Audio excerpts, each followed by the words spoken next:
नमस्कार, जोहार, आदाब। क्लीन न्यूज झारखंड में आप सभी श्रोताओं का स्वागत है। तो चलिए जानते हैं खबर विस्तार से।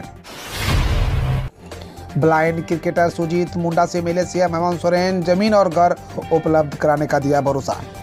झारखंड के मुख्यमंत्री हेमंत सोरेन कल कांके रोड, रांची स्थित मुख्यमंत्री आवासीय कार्यालय में दिव्यांग क्रिकेटर खिलाड़ी सुजीत मुंडा ने मुलाकात की। सुजीत मुंडा ने मुख्यमंत्री को अवगत कराया कि आगामी 4 दिसंबर से 17 दिसंबर 2022 तक आयोजित होने वाले blind cricket T20 world cup के लिए उनका चयन टीम इंडिया में हुआ है। मुख्यमंत्री श्री सोरेन ने दिव्यांग क्रिकेटर के खिलाड़ी सुजीत मुंडा को ब्लाइंड T20 वर्ल्ड कप में अच्छे प्रदर्शन के लिए शुभकामनाएं दी है। मुख्यमंत्री ने मौके पर सुजीत मुंडा को क्रिकेट किट भी प्रदान किया। गुमला में नक्सली संगठन PLF-I ने डॉक्टरों से मांगी 50 लाख की लेवी, 2 नक्सली गिरफ्तार। गुमला शहर के जाने माने सर्जन डॉक्टर सौरभ प्रसाद से नक्सली संगठन PLF-I के नक्सलियों ने 50 लाख रुपए की लेवी मांगी है। डॉक्टर सौरभ की सूचना के बाद गुमला थाना की पुलिस ने त्वरित कार्रवाई करते हुए 2 नक्सली तरी फसिया निवासी श्रवण गोप और फसिया निवासी शिवाची के बड़ाई को गिरफ्तार कर जेल भेज दिया है। इन दोनों के पास से PLF-I का लेटर पैड और प्रिंट मशीन भी जब्त किया गया है। झारखंड में 6 माह तक गरीबों को नहीं मिली चीनी, मंत्री रामेश्वर ओरांव ने दी सफाई। झारखंड में अंत्योदय योजना के तहत 6 महीने तक गरीबों को चीनी नहीं मिली। इस पर हेमंत सोरेन सरकार ने खाद्य एवं आपूर्ति मंत्री डॉक्टर रामेश्वर ओरांव ने सफाई दी। उन्होंने कहा कि यह सही है कि अंत्योदय परिवार को 6 माह से चीनी नहीं मिली। उन्होंने कहा कि असल में सिंगल टेंडर हो रहा था, जिसमें चीनी की कीमत बाजार की कीमत से अधिक की जा रही थी। हम बाजार भाव से अधिक में चीनी खरीदने के लिए तैयार नहीं थे। फिर से टेंडर हुआ, लोगों ने बाजार मूल्य से कम कीमत कोट किसके बाद खरीद हुई और चीनी की आपूर्ति शुरू हो गई है।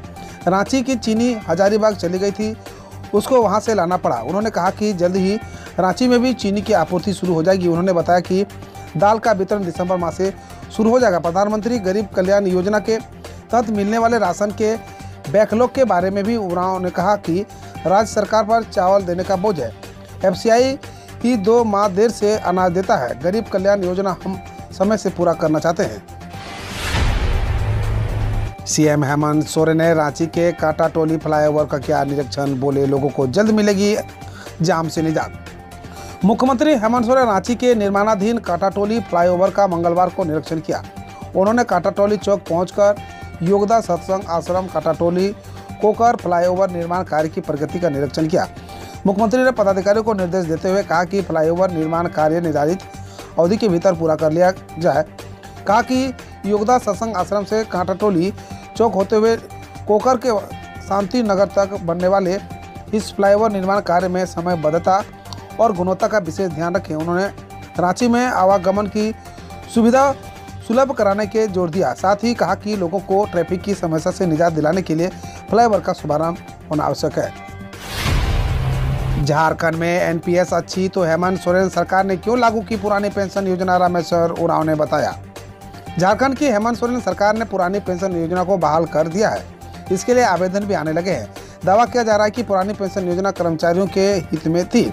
नई पेंशन योजना से उन्हें नुकसान हो रहा था। सबसे पहले कांग्रेस शासित प्रदेश राजस्थान ने पुरानी पेंशन योजना को बहाल किया, बाद में झारखंड सरकार ने भी ऐसा ही किया।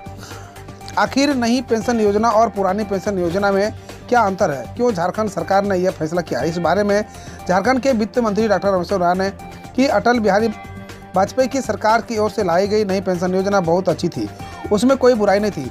राजनीतिक कारणों से झारखंड में पुरानी पेंशन योजना को लागू करना पड़ा। 15 वर्ष के बाद इसका असर देखने को मिलेगा। राज्य सरकार पर वित्तीय बोझ बढ़ेगा। नेतरहाट विद्यालय में नामांकन की प्रक्रिया शुरू, 29 जनवरी को होगी परीक्षा, जाने आवश्यक शर्तें। नेतरहाट आवासीय विद्यालय में एडमिशन की प्रक्रिया शुरू कर दी गई है। एडमिशन प्रवेश परीक्षा के आधार पर होगा। अंतिम रूप से कुल 100 छात्रों का चयन किया जाएगा। चयन से पूर्व सभी विद्यार्थी को मेडिकल जांच के साथ ही दस्तावेज की जांच होगी। चयनित छात्र CBSE बोर्ड से संबद्धता प्राप्त नेतरहाट विद्यालय में 12वीं तक की निःशुल्क पढ़ाई कर सकेंगे। झारखंड का विकास तो हुआ, लेकिन आर्थिक पैमाने पर अभी पिछड़ा, राष्ट्रीय स्तर पर पहुंचने में लगेगा जाने कितना समय। झारखंड गठन के बाद वक्त यानी वर्ष 2000 में आर्थिक दृष्टिकोण से झारखंड की गिनती गरीब और न्यूनतम आमदनी वाले राज्यों में होती थी। 21 साल बाद भी राज्य की गिनती इसी श्रेणी में राज्य में होती है। हालांकि इस अवधि में राज्य में कई क्षेत्रों में प्रगति हुई है। प्रगति की इस दौड़ में हर व्यक्ति पर कर्ज का बोझ बढ़ता गया। राज्य में प्रगति की रफ्तार इतनी तेज नहीं रही कि हम आर्थिक पैमाने के राष्ट्रीय औसत तक पहुंच सकें। झारखंड में 5 नवंबर तक कैसा रहेगा मौसम का मिजाज, क्या बढ़ेगी ठंड? झारखंड की राजधानी रांची समेत सभी जिलों में ठंड की आहट शुरू हो गई है। राज्य की तापमान में लगातार गिरावट हो रही है। मौसम विभाग के माने तो राजधानी और आसपास के इलाकों में 5 नवंबर तक आसमान साफ रहेगा। सुबह में कहीं कहीं कोहरा हो सकता है। मौसम शुष्क रहेगा। अधिकतम और न्यूनतम तापमान में विशेष बदलाव की उम्मीद नहीं है। अधिकतम तापमान 26 से 27 तथा न्यूनतम तापमान 15 से 16 डिग्री सेल्सियस के बीच ही रह सकता है। जानिए किन वजहों से झारखंड में बिजली संकट गहराया। लोड शेडिंग जारी, ग्रामीण इलाकों की स्थिति तो बेहद खराब। झारखंड में बिजली की कटौती लगातार जारी है और राज्य के ग्रामीण इलाकों की स्थिति तो ज़्यादा खराब है। इसकी बड़ी वजह सेंट्रल पूल से कम बिजली मिलना है। आपको बता दें कि JBVNL का केंद्र सरकार पास बकाया है। इस वजह से केंद्रीय ऊर्जा मंत्रालय ने JBVNL को पीक आवर में अतिरिक्त बिजली खरीदने की रोक लगा दी है। आधुनिक पावर से भी आपूर्ति रुकी हुई है। ऐसे में राज्य में लगातार 350 मेगावाट बिजली की कमी रह रही है। UID नंबर सही नहीं होने से 4,47,000 से अधिक आधार रिजेक्ट। आधार सीडिंग का काम अविलंब पूरा करने का निर्देश। केंद्र सरकार के बार के निर्देशों के बावजूद झारखंड में ग्रामीण विकास विभाग की योजनाओं लागू का आधार सीडिंग का काम पूरा नहीं हो पाया। ग्रामीण विकास सचिव झारखंड ने इस पर कड़ी नाराजगी जताई है। सचिव प्रशांत कुमार ने स्पष्ट कहा है कि भारत सरकार द्वारा आधार सीडिंग करने के लिए बार स्मारित किया जा रहा है, परंतु अब भी 100% लक्ष्य हासिल नहीं किया जा सका।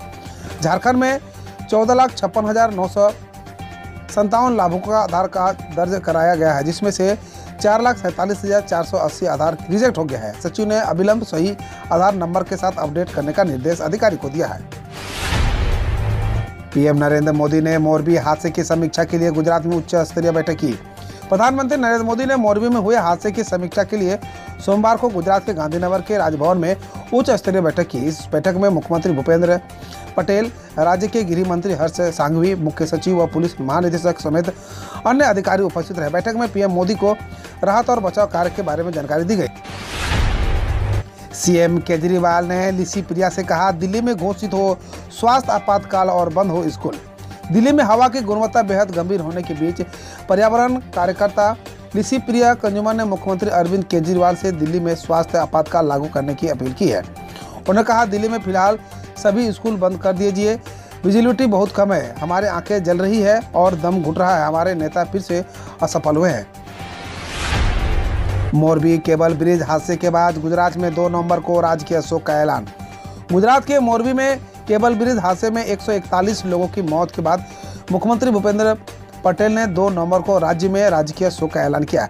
पटेल ने ट्वीट कर कहा कि 2 नवंबर को राज्य की सरकारी इमारतों पर राष्ट्रीय झंडे का आधा झुकाया जाएगा। वह दिन कोई भी सरकारी या मनोरंजक कार्यक्रम नहीं होगा। विमान ईंधन 4.2% हुआ महंगा। दिल्ली में कॉमर्शियल LPG सिलेंडर के दाम 115 रुपये कम। विमान ईंधन की कीमत मंगलवार को 4.2% बढ़ाई गई, जबकि दिल्ली में कॉमर्शियल LPG सिलेंडर 115 रुपये 50 पैसा सस्ता हो गया। तेल कंपनियों के मुताबिक दिल्ली में ATF की कीमत 4,842.37 किलो लीटर बढ़कर 1,20,362.64 किलो लीटर, जबकि कमर्शियल LPG सिलेंडर का दाम 1,859.50 से घटाकर 1,740 कर दिया गया है। वहीं घरेलू LPG सिलेंडर की कीमतों में कोई बदलाव नहीं किया गया है। 140 लोगों की मौत के बाद मोरबी ब्रिज की मरम्मत करने वाली कंपनी के अधिकारी समेत 9 गिरफ्तार। गुजरात के मोरबी ब्रिज में गिरने से 140 से अधिक लोगों की मौत के बाद इसकी मरम्मत करने वाली कंपनी ओरेवा के अधिकारियों समेत 9 लोगों को गिरफ्तार किया गया है। इनमें ओरेवा के 2 मैनेजर, 2 कॉन्ट्रैक्टर, सिक्योरिटी गार्ड्स और टिकट विक्रेता शामिल है। ओरेवा को मरम्मत के लिए 15 साल का कॉन्ट्रैक्ट मिला था, लेकिन कंपनी ने किसी और से काम करवाया। महाराष्ट्र के सोलापुर में कार की चपेट में आए 7 श्रद्धालुओं की मौत। सीएम ने घोषित किया मुआवजा। महाराष्ट्र के सोलापुर में सोमवार शाम एक तेज रफ्तार कार की चपेट में आने से धार्मिक जत्थे के 7 श्रद्धालुओं की मौत हो गई। वो 8 अन्य लोग घायल हो गए। बकौल पुलिस संभवतः चालक ने कार पर नियंत्रण खो दिया था। मुख्यमंत्री एकनाथ शिंदे ने दुर्घटना पर दुख जताते हुए मृतकों के परिजनों के लिए 5-5 लाख का मुआवजा घोषित किया है। पड़ोसी देशों से गुजरात आए अल्पसंख्यकों को मिलेगी भारतीय नागरिकता, नोटिफिकेशन जारी। केंद्र सरकार ने पड़ोसी देशों से गुजरात आए अल्पसंख्यकों को भारतीय नागरिकता देने का फैसला किया है। केंद्रीय गृह मंत्रालय द्वारा जारी नोटिफिकेशन के अनुसार आनंद और मेहसाना में पड़ोसी देशों पाकिस्तान, अफगानिस्तान, बांग्लादेश से आकर रहने वाले हिंदू, सिख और बौद्ध, जैन, फारसी और ईसाई समुदाय के लोगों को भारतीय नागरिकता के रूप में पंजीकरण करने की अनुमति दी जाएगी। पीएम मोदी ने मोरबी में घटनास्थल का किया दौरा, कहा ब्रिज के गिरने से हुई 140 से अधिक लोगों की मौत। प्रधानमंत्री नरेंद्र मोदी ने मंगलवार को गुजरात के मोरबी में घटनास्थल का दौरा किया, जहां ब्रिज के गिरने से 140 से अधिक लोगों की मौत हो गई थी और 100 लोग घायल हुए थे। पीएम ने घटनास्थल का निरीक्षण कर राहत व बचाव कार्य में लगे लोगों से मुलाकात की। इसके अलावा पीएम मोदी ने अस्पताल पहुंचकर घायल लोगों की मुलाकात की। पीएम मोदी ने गुजरात के पंचमहल में 885 करोड़ की परियोजनाओं का लोकार्पण व शिलान्यास किए। प्रधानमंत्री नरेंद्र मोदी ने मंगलवार को पंचमहल में करीब 885 करोड़ की शिक्षा, कौशल विकास और स्वास्थ्य से जुड़ी परियोजनाओं का लोकार्पण और शिलान्यास किया। इन परियोजनाओं में श्री गोविंद गुरु विश्वविद्यालय के नवनिर्मित गोधरा परिसर और प्राथमिक विद्यालयों को लोकार्पण शामिल है। पीएम मोदी ने कहा कि पुरानी सरकारों ने जनजातीय क्षेत्रों के विकास के बारे में नहीं सोचा। गाड़ी के स्पीकर में छिपाई 5 करोड़ की हेरोइन असम पुलिस ने की जब्त, सीएम ने की प्रशंसा। असम की करीमगंज पुलिस ने सोमवार को एक वाहन से करीब 5 करोड़ कीमत के 676 ग्राम हेरोइन जब्त की है। पुलिस की इस कार्रवाई का वीडियो शेयर कर राज्य के मुख्यमंत्री हेमंत बिस्वा ने ट्वीट किया है, बेहतरीन काम। हेरोइन को 52 सॉफ्ट केस में बेबी वेट वाइप्स के पैकेट के अंदर पैक कर वाहन के साउंड बॉक्स स्पीकर में छिपाया गया था।